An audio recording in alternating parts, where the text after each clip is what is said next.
Hello everyone and welcome back to our YouTube channel.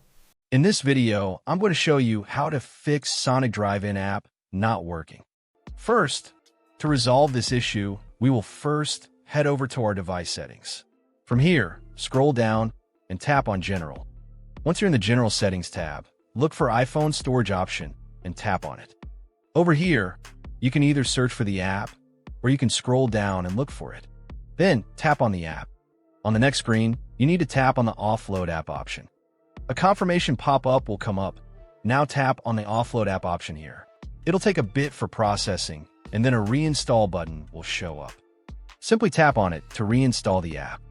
This should resolve the issue, but if it doesn't, then you need to check if the app is running an older version. Head over to App Store. From here, double tap on this search icon in the bottom right corner, and then search for the app. Once the app comes up in the search result, and if you see this update button right next to the app, simply tap on it to make sure you're running the latest version of the app. However, if you continue to encounter this issue, then you will need to completely reinstall the app, which usually resolves the problem.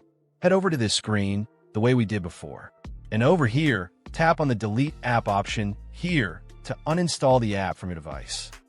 A confirmation pop-up will come up. Now tap on the Delete option here. Once uninstalled, open up App Store and search for the app in the search bar. After the app comes up in the search result, simply click on this cloud icon to install it back onto your device.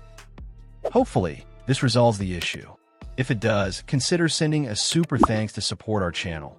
And also don't forget to hit the subscribe button. We'll see you in the next video.